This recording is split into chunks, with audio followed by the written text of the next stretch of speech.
السلام عليكم ورحمة الله تعالى وبركاته داوديال كسو دوادا ورئيسيغان غاركا وانو لا يلانينو مدحوينها جمهورية فدرالكا سوماليا مدني محمد عبد الله محمد فرماجو مدن مدحوينه وكم حسنتا وقتيغا كسو دو تلفزيونka qaranka ee Radio Muqdisho su'aashayda koowaad waxay tahay mudane madaxweyne muddo hal sano iyo bar ku dhow ayaad dalka hogaaminaysaa oo aad madaxweyne ka tahay marka aad qiimeyn ku samayso xaaladda wadanka ee guud ahaaneed iyo waxyaabihii qabsoomay maxaad ku tilmaami lahayd bismillaahir rahmaanir rahiim horta waa kaaga mahad celinaya waraysigan iyo guud ahaan SNTV dadka dhageysta ama dadka fiirsada su'aashaadu waa su'aal wanaagsan xaqiiqatan waa hal sano iyo 4 bilood wixii noo qabsoomay waxaan aaminsanahay inay yihiin wax la taaban karo waxaas ugu horeeya waqtigii aan campaign ku jiray oo electionka waxyaabaha aan ballan qaaday waxa koow ka ahaa inaan bedelno dhaqan siyaasadeedka dalka ka jira dhaqanka siyaasadda inaan bedelno ay ugu horeyso qofka leaderka ah ama madaxweynaha dalka inuu noqdo qof lagu dayan karo bacdama uu yahay astaantii qaranka waxa ugu horeeya madaxweynaha inaan lagu tilmaamin qabiil inaan lagu tilmaamin inaan koox lagu tilmaamin uu noqdo qof ummadda u dhaxeeya oo runtii tusaale ama calaamad wanaagsan u ah ummadda Soomaaliyeed guud ahaan runtii taasna wax badan yaan ka sameynay oo runtii annaga nooguma tilmaamo xafiiskayga iyo dadka ila shaqeeya inay koox ka tirsan yihiin ama qabiil gaar ah ay yihiin runtiina waa waxyaabaha dalka burburiyey markii madaxda loo asteeyo ama lagu shaabadayo inay qabiil matalan ama qabiil u fadhiyaan meesha in dadkii kale ay ka arkaan inuu yahay madaxweyne ama qof hogaamiye ah aan dadka u dhaxayn tan labaad runtii musuqmaasuqa waa wax meesha ku jira oo hareeyay dhaqanka siyaasadda dalka marka madaxweyne ahaan waxaa la rabaa qofkaasi xafiiskiisa oo dhan inuu hufan yahay oo indhaba ha yaraatee aanan marnaba aan lagu tilmaamin xafiis musuqmaasuq ku shaqeeya ama ku shaqeeya musan noqon waxaan aaminsanahay isku ammaani maayo laakiin xafiiskayga waa ka tilmaaman yahay arrintaas aad iyo aad ugu tilmaaman yahay waana ku ammaanaya runtii dadka ila shaqeeya oo ay tahay wax hoggaanka laga arkay oo aniga laga arkay tan saddexaad in aan soo celino sumcaddii iyo sharafkii ummadda Soomaaliyeed oo innaba ha yaraatee wax kasta aan sameynayno aan ka fiirinayno wanaaga iyo danta guud ee dalka aan ka fiirino ayaan ka fiirinin dan gaar ah ayaan ka fiirinaynin macnaheedu waxay tahay markaan caalamka la macaamilano ama aan la dhaqmayno inaan ula dhaqanno dad siman ama dawlado siman ama madax siman inaan ula dhaqanno oo aanan hoos naloo fiirin waxaan aaminsanahay iyada naftigeeda halkii sano iyo 4 bilood aan jirnay nalaguma tilmaami karo inaan dawlad hoos fadhino ama dawlad gaar ah aan amar ka qaadanno waxaan aaminsanahay inaan ummadda Soomaaliyeed aan midalno dal aan midalno taasna aan keenno sharafkeeda iyo sumcaddeeda dalalkaasi danay naga leeyihiin annagana danaan leenahay inay danahaas noqdaan dana isu adeegaya aysan noqon mid hal dhinac kaliya u janjeertay aysan noqon saddexdaas arrimood yaa bays u ah wixii intaas ku xiga waxa weeye marka loo fiiriyo siyaasaddeena dibadda sida aan nahay hadda meeshaan adduunka aan ka joogno iyo sumcadda aan leenahay runtii waxaan aaminsanahay mana isku ammaanayno in aan keennay dowladdeedu ay keentay ra-iisul wasaarahayga uu keenay wasiiradiisu ay keeneen magac wanaagsan oo runtii haddii awal mar ugu yaqaanay dad hooseeya oo liita in nalaga sheekeeyo oo Soomaaliya qabkeedii iyo sharafkeedii iyo sumcaddeedii aan kor u soo yar qaadnay weli meeshii aan rabnay ma joogno oo runtii dalku 30 sano ku dhawaad wuxuu ku jiray dhibaatooyin fara badan arinta labaad arinta dhaqaalaha markaan ka taabto waxaan ku guuleysanay intii aan joognay waliba bishii aniga iga horeysay oo January ahayd inaan bixino mushahaaradii si joogto ah aan u bixino oo dadka shaqaalaha dawladda u shaqeeya ay helaan mushahaaradooda ay xaq u lahaayeen insha Allahna waxaan rajaynaynaa inaan sii wadno waxaa intaas soo hartay World Bank iyo IMF sida ay noo arkaan inaan kor u qaadnay sumcaddii iyo aaminkii caalamku naga qabay dhanka maaliyadda taas macnaheedu way tahay inaan nalagu tilmaamo inaan nahay dad hufan dowlad hufan in nalagu tilmaamo transparency inaan nahay oo wax alla waxaan sameynayno ay caddahay inaan waxba aynan qaranaynin waxay keentay in laga hadlo hadda deemankii Soomaaliya lagu lahaa in loo dhaafo waxaa laga hadlayaa hadda in macaawin la siiyo ama grant la siiyo oo European Union kana siiyaan World Bank naftigiisu ay siiyaan oo laga hadlayo boqolaal milyan oo dollar laga hadlayo waxaas oo dhan waxay ku yimaadeen waxay tahay habka dhaqaalaha aan u maareyno aan u maamulno runtiina waxa iska leh creditkeeda ra'iisul wasaaraha iyo wasiirkiisa maaliyadda oo runtii SMP-da staff monitoring programka standardkii la rabay gaarsiiyey oo muujiyey annagu inaan nahay dad hufan oo inaba ha yaraatee laalaab iyo wax aanan la garanaynin maaragtay ka shaqeeya aynan noo arkaan taasna iyada naftigeeda waxay keentay caalamka guud ahaan inay isku dayayaan oo European Unionka ka mid ah inay hadda soo wadaan dhaqaale kale oo lagu fulinayo hawlaha adeeg bulshada kadib markii World Bank iyo IMF ku labaduba ay qireen in dowladdan ay hufan tahay arrimaha maxaan ku raahdaa amniga iyada naftigeeda oo runtii aan ku guuleysanay bish hadda ugu dambeysay markaan ka soo qaaday waxaa la yiraahdaa meet yaa u dambeeyay waa kii la sii waday way hadda bish hadda la soo dhaafay oo runtii noqotay 10 sano bishii ugu horeysay Ramadaan oo uusan qarax dhicin ma aha wax accident ah waa runtii waa hawl aad looga shaqeeyay iyo qorshe la dejiyay oo aan ku ammaanayo ciidamadeena amniga oo runtii si hufan oo wanaagsan oo karti badan u shaqeeyay oo habeen iyo maalin u soo jeeday sidii ay u difaaci lahaayeen shacabkooda qolooyinkan horarka ah oo dhibaatada maalin walba ku haya ummadda Soomaaliyeed runtii hor istaagan waa ku amaanan yihiin waa xaqiiqa dhibaatooyin waa iska jiri karaan caqabado waa iska imaan karaan culaysyo waa jiri karaan oo socodka magaalada shacabku naftigooda waa dulqaateen waa ku mahadsan yihiin inay gacmo buuxda siiyaan oo la shaqeeyaan ciidamada amniga ayna u dulqaataan culeysyadaas faraha badan oo safaradooda iyo haddii qof shaqo aadi lahaa iyo qof maxaan ku raahdaa iskuul aadi lahaa u daaho wax kalena ma aha waxaan ka taxadiraynaa oo aan ka shaqeynaynaa oo aan ku dadaalaynaa sidii usan qaraxyo iyo dhibaato weyn isu dhicin oo dad badan ay ku laacdaan oo hooyadii gurigeeda ka soo baxdo oo ilmaheeda u shaqo tagaysa ama ilmihii soo baxa oo iskuul aaday ama aabihii ilmihiisa u shaqo tagaya gurigiisa uu guryahooda ugu noqdaan si nabad ah waa dhab weeye oo waxaa laga yaabaa saacado inay jidka ku jiraan waxaase ka muhiimsan ilaahay baa nafta haya inaan taxadarno oo dhiigaasi bilaa macnaha qolooyinka nabadiidka ah qaraxyadan ay ku sameynayaan in laga hortago waayahay mudane madaxweyne dhinaca dib u heshiisiinta haddii aan usoo noqono iyo dadka in la isu raadiyo oo la isu dumo maxaa iyada ka hirgalay iyo sidoo kale haddaan raacsado su-aal kale oo ah dhinaca kaabayaasha dhaqaalaha iyo horumarinta infrastructure-ka dalka in la dhiso oo wax lagu soo kordhiyo xaqiiqatan arrimaha dib u heshiisiinta wax badan yaan aaminsanahay inaan ka qabanay wax badan waa noo harsan yihiin waxa ugu dambeeyey arrimihii gaalkacyo kale labada dhinac waqooyi iyo koonfurta gaalkacyo oo runtii intii aan u dirnay mas-uuliyiinta aan dhexgeynay oo aan u abaabulnay guddi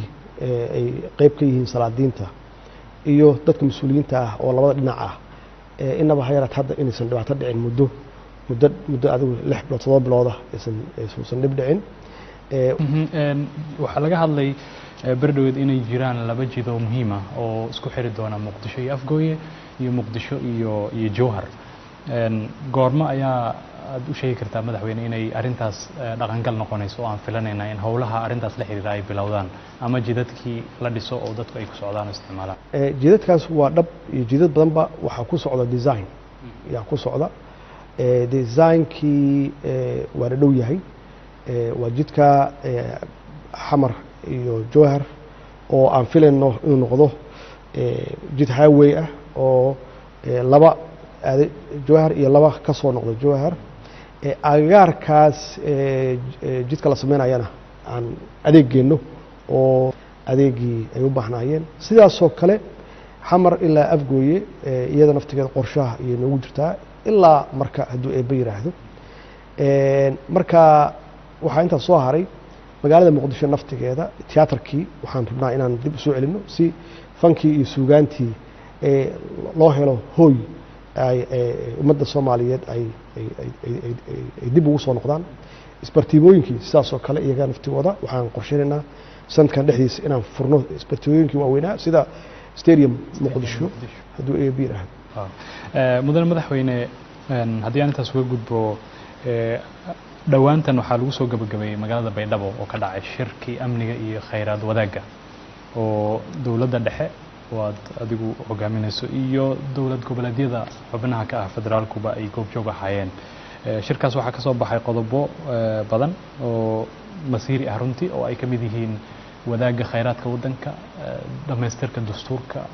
iyo arrinta la xiriirta doorashooyin in dalka ay ka dhacaan 2020 haddii aad fiirisid qiime intee la eg ama macno intee la eg ayuu ugu fadhiyaa dadka Soomaaliyeed shirkaas isaga ah waxa ka soo baxay sidee se dhaqangal ku noqon karaan aragtidaada shirkaasi runtii wuxuu ahaa shir tilmaaman oo shir aad iyo aad u weyn ayuu ahaa maxaa yeelay waa saa sheegtay oo waxaan uga hadlaynay masiirkii dalka madaxweynayaashii meesha aan isugu nimidna runtii waxay muujiyeen xilkasnimo iyo mas-uuliyad iyo leadership ayay muujiyeen inkastoo muddo ay nagu qaadatay oo habeeno badan aan usoo jeednay inaan isku fahmno hawshaan waxay ahayd hawl horey in loo soo qabtay ahayd haddana taagan haddaanan annaga qabanna kuwa naga dambeeya aan u gudbinayno baleyskeeda marka loo baahan yahay hadda inaan dhammaystirno si dadka naga dambeeya ay hawsha ugu sahlnaato taasna waa mas-uuliyadda hadda aan leenahay waxaan ka hadalnay in kulligeen aynan wada joogi doonin oo dee qof walba waktigiisa usan dhaafinin laakiin taariikhda ay noo gelayso inaan sameyno collective maxaa la yihahdaa responsibility aan sameyno oo aan wada qaadano mas-uuliyad wadareed aan wada qaadano hadday noqoto arrimaha electionka dalka kaas oo noqon doona mid hal mar keliya wax lagu gaaray uu noqon doono wax runtii ay naga dhaxlaan jiilka soo socda iyo mustaqbalka oo dee nalagu magacaabo la yidhaahdo maalintaas yaa habka qaabka electionka loo sameynayo iyadoosan qofna gaara aysan maslaxad u ahayn oo aan ka fiirinayno danta guud iyo maslaxadda guud waxaa sameeyey oo ka shaqeeyey electionkan modelkan qaabka electionka waxaa ka shaqeeyey madaxdaasaa ka shaqeysay oo aan taariikhda ku galno sidaasoo kale khayraadka in la qaybsado oo la wadaago oo labadaas arrimoodba ay ku xiran yihiin dhammaystirka dastuurka qabyada ah ay ku xiran yihiin runtiina waa uga mahad celinayaa madaxda dowlad goboleedyada iyo prime ministerka ra-iisul wasaaraha sida gaarka ah aan isaga xil saarnay hawshaan na sugaysa kulligeen inaan aan hadda oo hal sano iyo 4 bilood annagoo joogna aan ku baraarugnay maxaa yeelay haddii aan dib u dhigan lahayn ama aan dib u dhiganno waxaa imaanaysaa dastuurka dhammaystirkiisii qabyada ah inuu dib u dhaco waxaa imaanaysa electionkii naftigiisii in laga hadlo qaabka ku dhici lahaa oo marka waktigeeda la gaaro dowlada shisheeye ee gacmaha iyo ajnabi iyo beesha caalamka gacmaha nala soo galaan oo mas-uuliyaddii annaga naloo xil saaray oo naloo idmaday ummado kale ay masiirkaasi qayb ka noqdaan marka runtii waxay ahayd horumar iyo guul kulligeen noo soo wada hoyatay madaxweyne intii aan shir ku bilaaban waxaa jiray hadallo la isku taagtaagayay iyo kala aragti duwanaansho hogaamiyaasha ama madaxda dowlad goboleedyada qaarkood ay dowladda dhexe dhaliilo u soo jeedinayeen shir xataa waxaa jiray ka horreeyey oo iyagu ay ku qabsadeen baydhabo oo aan dowladda dhexe matalaad xoogan ku lahayn ama aysan ka qayb gelin khilaafaadkaas bannaanka u soo baxay oo mar ay dadku u arkayeen inay wiiqi karaan geedi socodka dowladnimada ama ay sidee uga siraad korteen oo ay idinku suurto gashay inaad ku xalisaan masala la dhameeyay oo hadda ma waxaad na dhihi kartaa waa dhamaada khilaafka waxa weeye waxyaabaha naloo doortay yaa waxay tahay inaan dadka siino hoggaan wanaagsan good leadership good leadershipku ma aha wax aniga gaar ahaan ay saaran mas-uuliyiintaasna iyaga naftigoodu qaybtooda leeyihiin marka in aan maslaxadda ummadda Soomaaliyeed iyo danta guud aan ka hormarino wax walba yaan istusnay taasaana runtii keentay in aan iyadoo aan dad badan filaynin inaan ka hormarino maslaxadda shacabka iyo danta guud waxyaabaha yararka ah oo laga yaabo in lagu kala aragti duwan yahay waayahay dhowaan mudane madaxweyne ama toddobaadkanba waxaad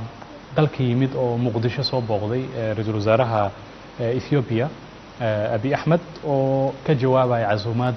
nolol sheegay inaad adigu markii hore u fidisay waad isku shiraad halkan ku yaalateen dhowr saacadood qaatay kadibna waxaa ka soo baxay communique ama bayaan ay ku qornaayeen inaad isla afgarateen arrimo dhowr ah oo ilaa 16 qodob gaaraya haddii aad si kooban noogu sheegtid sidee ku soo bilaabatay ama ku dhacay shirkaas isaga ah nuxurka iyo muhiimadda uu leeyahay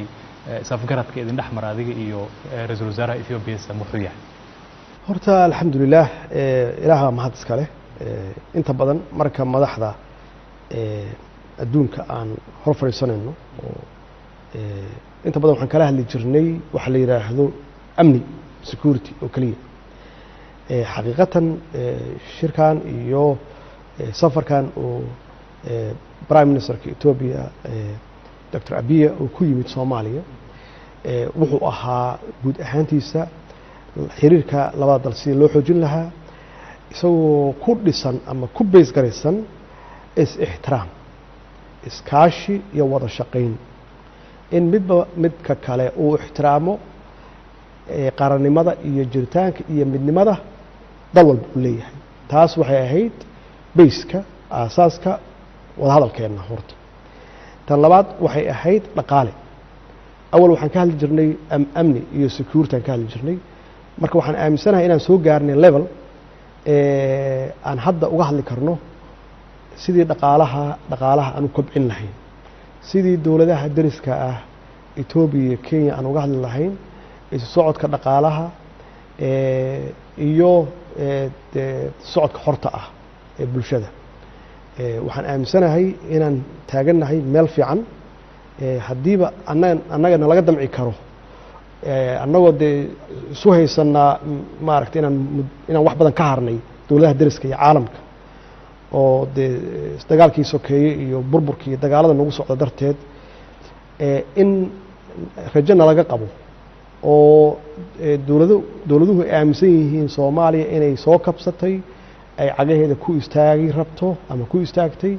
oo lala sameyn karo ganacsi xiriir ganacsi lala sameyn karo marka waxaan isleeyahay waxay ahayd horumar prime ministerku safaradiisii markaa dib u fiiriso uu ku mareeyay dawladaha dariska ah iyo meelo badanba inta badan wuxuu ka hadlayay mar walba wuxuu ka hadlayay sidii uu kor ugu qaadi lahaa fursadaha ganacsiga iyo horumarinta dhaqaalaha iyo waddan walba kala hadlayay Suudaan wuxuu kala hadlay Djibouti ugu horeeyay wuxuu kala hadlay arrimaha dekedaha iyo ganacsiga Suudaan wuxuu kala hadlay arrimaha dekedaha iyo ganacsiga Kenya sidaas oo kale iyo wadamadii kale uu tay kulligood annaga marka aad iyo aad yaan runtii ugu faraxsanahay in aan soo gaarnay level Ethiopia aan ka wada hadalno maxaan istari karnaa sidee u kala faa'iideysan karnaa Ethiopia maxay haysaa oo annaga u baahannahay annaga maxaan u baahannahay oo Ethiopia ay u baahan tahay xaqiiqatan waxaan ka arkay prime ministerku waji fiican oo u arko Soomaaliya inaan soo gaarnay meel aan iyagana wax tari karno iyaguna ay waxna tari karaan marka taasaa waxay keentay Soomaaliya waxaan offer garan karno waxa aan iyaga ay nooga baahan yihiin bacdama ay yihiin landlord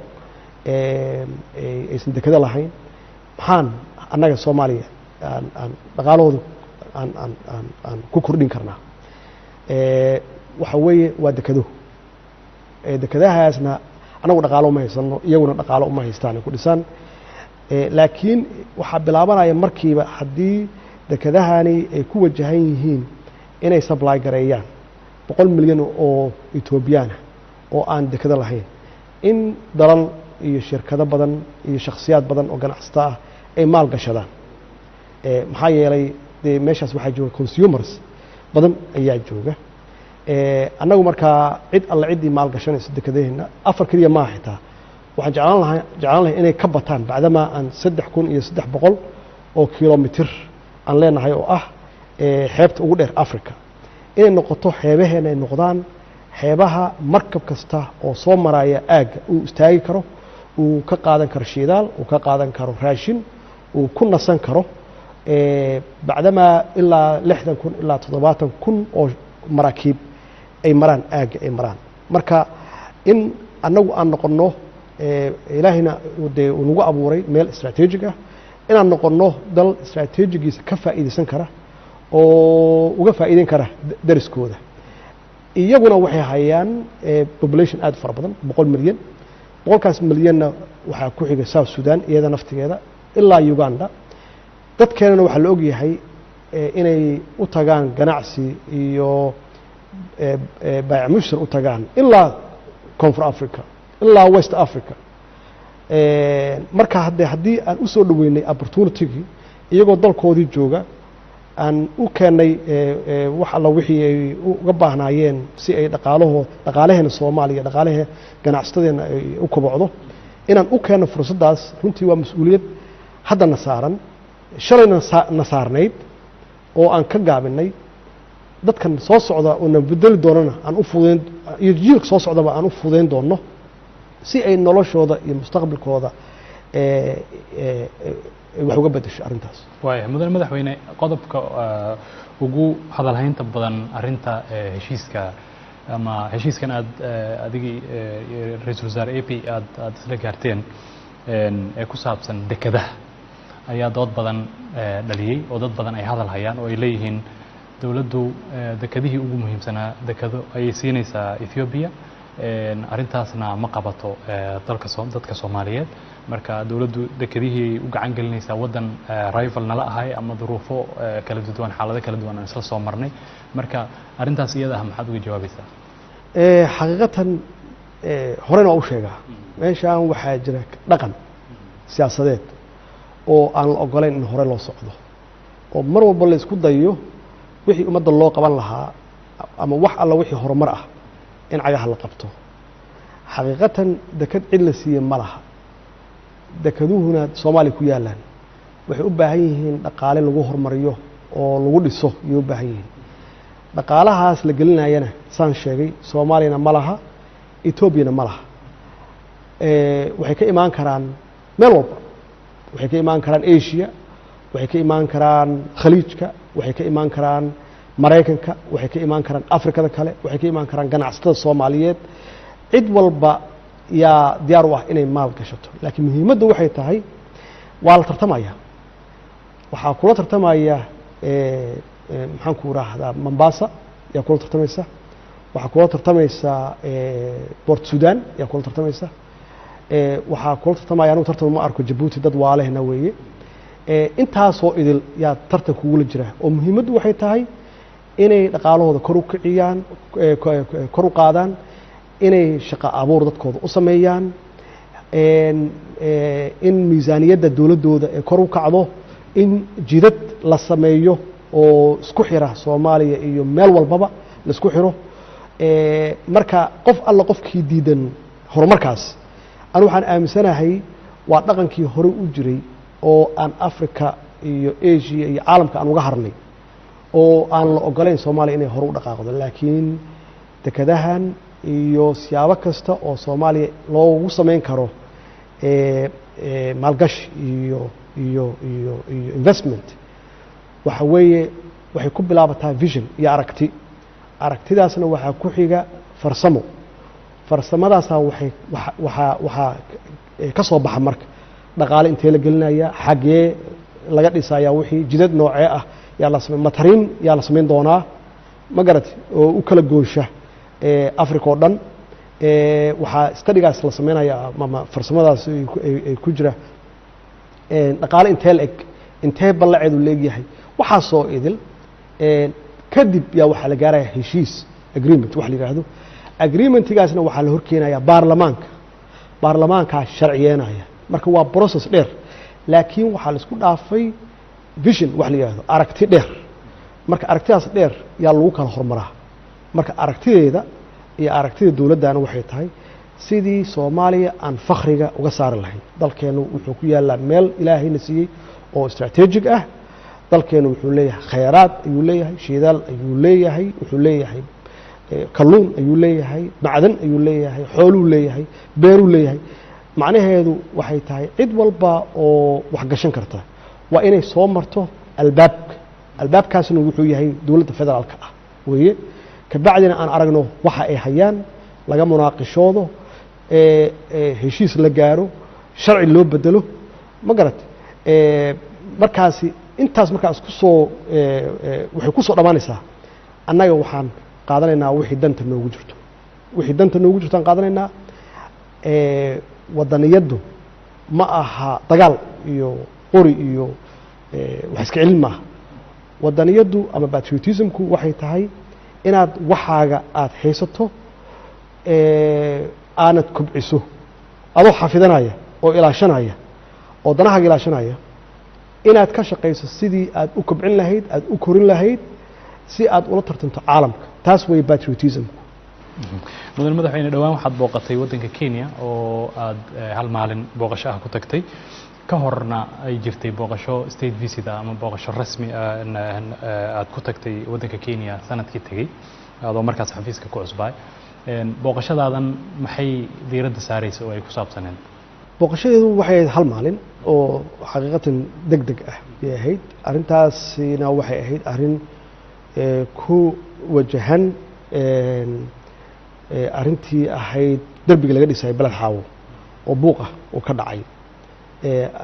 alxamdulilah markii la bilaabay dhismihii waa xiriirnay madaxweynaha Uhuru waxaan ku heshiinay in la joojiyo inta aniga isaga iska arkayno heshiiskii aan galnay oo hadda markii aan aragnay wuxuu ahaa in loo saaro guddigaasi ay ka shaqeeyaan daraasadna ay ka sameeyaan oo labada dhinac ah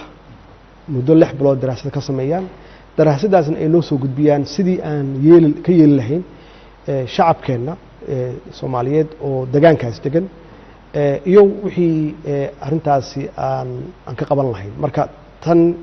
waxa ka horeeya guddi in la sameeyo guddigaasna ay noo soo gudbiyaan wixii ay arkeen mudan madaxweyne arrinta isla balad xaawo aad hadda ka hadlaysay dad badan ayaa siyaabo kala duwan uga hadlay oo bulshada qaarkood aad u muuqanaya inay kicinayaan oo ay leeyihiin dhulkii la qaadanaya maxaad macluumaad ah oo arrintaas la xiriira oo aan ka ahayn in guddiga loo saaray oo aad bulshada la wadaagi kartaa oo arrintaas la xiriira marka hore horta shacabka Soomaaliyeed waxaan leeyahay aamina dawladdiina dawladda aamina dawlad yaa doorateen oo idin matalaysa oo danihiina ka shaqeynaysa annagana waa naga go'an tahay inta aan joogno in aan danaha ummadda Soomaaliyeed aan wax walba ka hormarino marka waa xaqiiq dad dana siyaasadeed leh iyo shabaabka naftigooda yaa wax alla wixii dhaca ama wax alla wixii laga sameyn karo ka sameeya dood waalan oo dadka lagu jahwareerinayo lagu khaldaayo marka arrintaasi guddiga waaya mudan madaxweyne arrinta ku saabsan Kenya intaanan ka bixin waxaa jiray muran ka naga dhaxeeya dalka Kenya oo la xiriira badda Soomaaliya marka oo hor yaala maxkamadda caalamiga ah arrintaas maxaa ka cusub oo hadda ka socda arrintaasi runtii arrintaasi waa arrin annaga horteena bilaabatay haddana socota oo maxkamadda Hague maxkamadda caalamiga ah ee hortaala maantana dacwadeennii qayb ka mid ah loo gudbiyey taasna waxa weeye waa wax hortaala garsoorayaal labada dhinac dhageysanaya doodooda annagu waxaa noo qaabilsan loo yaro qareenno waaweyn yaa qaabilsan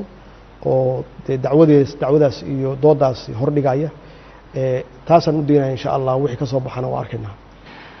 mudan madaxweyne intii aad joogtay Kenya oo waxaad ka qayb gashay munaasabad iscafis xiriir la lahayd oo siyaasiyiin badan oo Kenyan ah ay isku yimaadeen haba ugu weynaado Raila Odinga iyo madaxweynaha oo tartan adag u doorashada ku dhaxmaray Soomaaliya waxa ka jiray khilaaf waqti dheer soo jiray dad badan siyaasad ahaan ku dhaliila hogaankaaga dhaliila siyaasiyiin ah oo aan qarsan ama la gabada intaba madaxweynaha Kenya wuxuu mar kugula taliyay inaad kala Soomaaliduna ay sidan oo kale ay sameeyaan ku qorshaysan tahay inaad iyadoo Somali context laga dhigayo aad siyaasiyiinta Soomaalida ah ka aragtida duwan ama qaba fikirro kale inaad is aragtiin oo aad si hoose iyo si korba bulshada Soomaaliyeed aad wada hadashiin oo aad isu soo dhawaatiin su'aal wanaagsan weeye annaga qaabkooda iyo qaabkeena waa ka kala yar duwannahay iyagu electionkoodu wuxuu gaaray inaysan is aqoonsan oo caalamku ay soo dhex galaan oo mar xitaa ay gaaraan laba madaxweyne in meesha looga dhawaaqo oo ilaa hadda markii ugu dambeysay xaaladooda ay aad u cakarneyd annagu keenu waa ka duwanaayo dee electionkeenu election cadow banaanka yaallo ahaa markii uu dhammaadayna waa tii annagu gacmahaas qabsannay oo caalamku ay runtii arkeen oo wadamo badan oo filayay Soomaaliya inaan aad u dambeeyno qiray inaan taaganahay meel aad u fiican oo waliba aan ka horeyno badankooda aan ka horeyno electionkeenu saas ku dhamaaday wixii ka dambeeyay electionka 2 bilood 3 bilood iyadoo la joogo waxaa bilowday wixii dhaqanka u ahaa Soomaaliya waana wax iska normal ah wax iska caadi ah weeye in Kenya lagu shiro oo la yiraahdo xukuumadda la ridaya oo mooshin baa laga keenayaa waxay iska ahayd wax iska dhaqan ah oo iyadoo la sugayo aniga iyo prime ministerka inaan isqabanno muddo yar dhexdeeda haddana dawlad kale la dhiso oo haddana dawlad kale la dhiso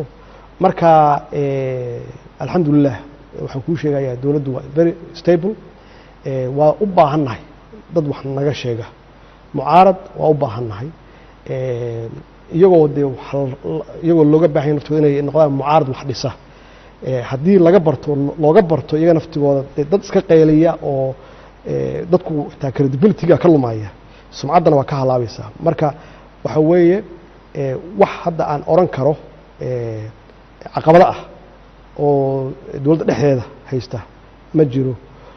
saasay tahayna waa ku dadaalaynaa inaan raadino cid alla ciddii aan qancin karno aan ku qancino inay dawladnimada nagala shaqeeyaan dalkeenu wuxuu maraya xaalad aad iyo aad u adag shabaab baan la dagaalaynaa dhaqaalaheenu weli ma soo kaban dalkii waa kala maqan yahay marka cid walba oo runtii aan ku tuhmeyno mas-uuliyad iyo aan ku tuhmeyno maslaxad waan ku khasbannahay inaan raadino oo aan la shaqeyno dowlad goboleedyada tii ugu dambeysay waxay ahayd baydhabo cid walba oo runtii aan ku tuhmeyno ama qaba grievance qaba ama tabasho qaba waxaan isku dayaynaa inaan raadino iyagana waxaan ka rajeynaynaa inay noqdaan dad wadaniyiin ah oo dalka u danqanaya oo mas-uuliyad ku jirta waay mudan madaxweyne tukaraq deegaanka la yiraahdo waxaa dagaal ku dhaxmaray ciidamada isku hor fadhiyaan Somaliland iyo Puntland dawladdu door noocee ah ayay ka qaadatay si loo baajiyo dhiig kale inuu sii daato waxa weeye runtii waa nasiib darro waqtiga hadda aan ku jirno 28 sano ku dhowaad in weli dalkii uu dhiig bilaa macno ah oo runtii aan wanaagsanayn iyo conflict iyo colaad ay jirto waa wax runtii aad iyo aad looga xumaado waa arrintooda waa dhex galay waana la hadlaa si joogtaan ula hadlaa waana isku dayaynaan runtii wada hadalsiiyo marmar waa ku guulaystay in xabad joojin la sameeyo in wax walba lagu xaliyo wada hadal iyo isfaham labaduba waa soo dhoweeyeen laakiin nasiib darro xabad joojintii iyo wada hadalkii ma sii shaqaynin oo hadda waxaan ognahay inay dad Soomaaliyeed oo walaalo ah halkaasi ay ku naf waayeen kuwa badanna ay dhaawac hadda yihiin waxaan ka codsanayaa ama usoo jeedinayaa ama aan ku baaqaya in ay wada hadlaan oo wax walba lagu xaliyo wada hadal iyo isfaham si loo baajiyo dadkaas waalaha oo muslimiinta dhiigooda. mudan madaxweyne dhowaan waxaad waqti badan ku qaadatay wasaaradda gaashaandhigga oo aad si gaar ah ula nooleyd oo maalmo badan la joogtay ciidamada xoogga. muxuu ahaa ujeedka aad ka lahayd arrintaas iyada ah? ujeedka wuxuu ahaa runtii priority-geena ama muhiimaddeena koowaad waa amniga iyo sidii shabaab dalkaan uga qaban lahayn, dalkaana nabad aan ugu soo dabaali lahayn. taasna waxaa keeni kara waxay tahay ciidan adag oo discibliin fiican leh, aqoontiisu dhisan tahay, tababar fiican leh, qalab fiicanna haysta ama agab fiican haysta. si aan taasi aan u hubsado, aan u xaqiiqsado, inaan meesha tago aan ogaado xaaladday ku nool yihiin iyo maxaa yeele waxaan ku dhex jirnaa waktigii isdiyaarinta iyo ishabeynta ama u diyaargarowga howlgallada aan doonayno inaan bilaawno hadduu eebba yiraahdo. aan ogaado siday ay u diyaarsan yihiin ciidankeenna tiro ahaan iyo tayo ahaanba. waxaa ii soo baxday markaa su-aashaada su-aal fiican. waxaa ii soo baxday ciidan runtii geesiyiina oo diyaar waa dalkooda inay u dhintaan, laakiin maamulka uu ka yara qariban yahay. taasna runtii intaan meesha joogaan waxaan ka shaqeynay sidii aan maamulka u sixi lahayn. haddana maamulkaas sixidiisu waa wax socda, wax hal mar ah maaha. si aan tayada ciidanka aan kor ugu qaadno, ciidanka noo diyaar garaysan oo haddii aan doonayno howlgal inaan galnana aan xaqiiqsano. kuwa howlgabka noqon kara ama kuwa dhaawaca ahna waxaa jira hadda sharci xaqsiinta ah oo hor yaalla baarlamaanka oo 5 bilood 6 bilood ka hor aan horgeynay. sharcigaasi waxaan rajaynaynaa inuu in la ansixiyo oo uu dhaqan galo si dadka howlgabka ah, cimriga ah ama dadka dhaawaca ah iyo agoonta in aan dhankaas u weecinno. ciidanka markaa shaqayn kara oo xayiga ah oo aan u baahannahay inaan howlgelino markaasi aan ku talagalno. ma ku laabanaysaa wasaaradda gaashaandhigga mar kale? aad iyo aad waa ku noqon doonaa insha allah. hawshii weli way socotaa, waa ku noqonaynaa insha allah dulahi. mudan madaxweyne, maxkamadda sare ee waddanka ayaa berdhoweed isbeddel ka jiray oo la magacaabay guddoomiye maxkamad sare. waxaa kuugu jiray ballanqaadyadaadii inaad garsoorka shaqo badan ka qaban doontid. ilaa hadda maxaad dhihi kartaa waa laga qabtay dhinaca garsoorka? haddii aan su-aal kale ku darana, guddiga adeega garsoorka iyo maxkamaddii dastuuriga ahayd ayaa dad badan wax isweydiinayaan goorta la dhisayo oo ay functional noqon doonaan. waa jeclaan lahayn inaan horay aan ugu dhaqaaqno, laakiin waxaan raadinaynay oo aan inaan u taabagalno inaan ogaano xaqiiqda dhabta ah ee cadaaladda hay-adda maxaan ku rahdaa garsoorka. meesha waxa ka jira, culayska jira, cabashada dadka ay qabaan, ma wax la iska sheegayaa mise waa wax dhaba? iyada nafteeda markaa qofka bedelayso ama qof cusub keenayso meel, waa inaad cadaalad u samayso, aada hubsato xaqiiqda dadka cabanaya ma dad ku guul dareystay garsoorka miya, mise waxa weeye cabashadu waa cabasho dhab ah. runtii waxay nagu qaadatay daraasad dheer iyo nagu qaadatay inaan ogaano khaldaadka iyo culayska iyo dhibka ka jira meeshaas.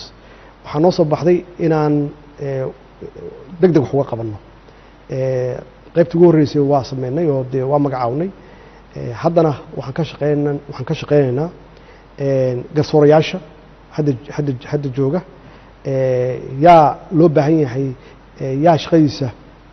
qabsado oo cabasho dadku aysan ka qabin, yaa cabashadooda badan tahay. iyada naftigeeda waxaa laga rabaa guddoomiyaha maxkamadda sare inuu u gudagalo garsoorayaasha naftooda yaa shaqeeyay yaana shaqayn. adeega garsoorka waa ku tala jirnaa insha allah hadduu ilaah yiraahdo. sida ugu dhaqsiyaha badan yaan 9 xubnood oo golaha adeega garsoorka aan isugu aadin doonaa insha allah. mudan madaxweyne, al-shabaab waxaad marar hore ugu baaqday inay hubka dhigaan inay isa soo dhiibaan gaar ahaan si gaara waxaad uga hadashay dhalinyarada la marin habaabiye iyagu aan hogaamada sare ka ahayn al-shabaab laakiin dagaalka loo adeegsado baaqaagaas cafiskun uu ku jiray ciddii isa soo dhiibta ma loo dhaga nuglaaday maxaase natiijo oo ka soo baxay mar walba waan leenahay mar walba waxaan leenahay qolooyinkan shabaabka ah intooda badan waxaan aaminsanahay in la khalday oo la marin habaabiyey dad Soomaaliyeed weeye waa dhalinyaro Soomaaliyeed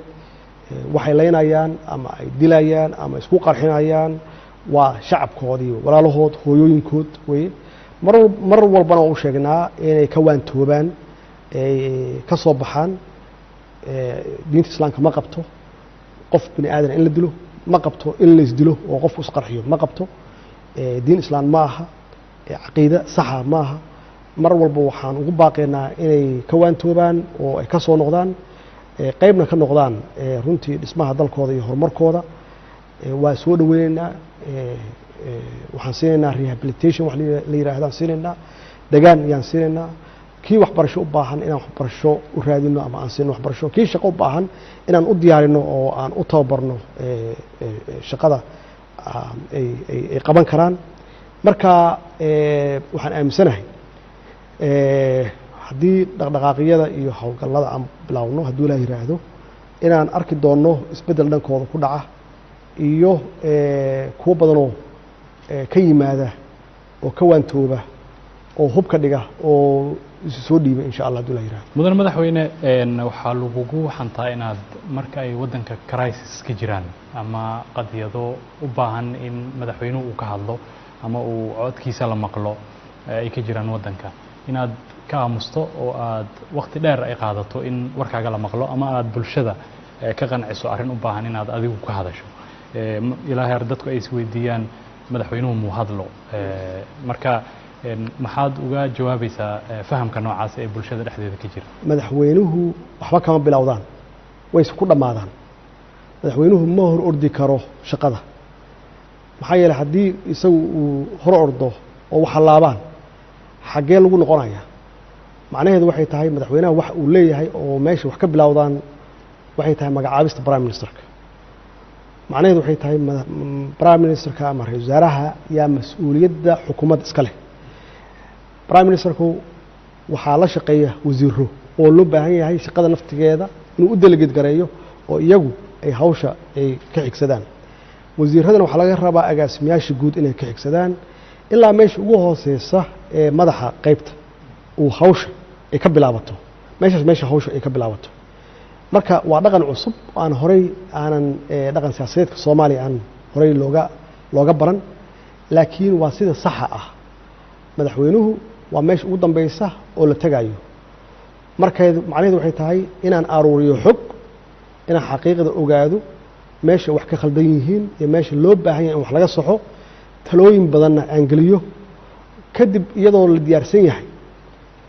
anigu aan xalkii keeno marka alxamdulilah ra'iisul wasaare wanaagsan oo aan ku kalsoonahay ayaa shaqeeya isagana dee wuxuu keenay maxaan ku raahdaa wasiiro qof walba waxaa laga rabaa shaqadiisa loo idmaday loo xil saaray oo mas-uuliyadda ka saaran inay gutaan mudan madaxweyne ugu dambeyntii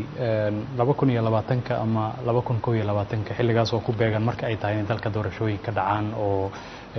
maaragtay dadku doorasho cod iyo qof ah ay aadaan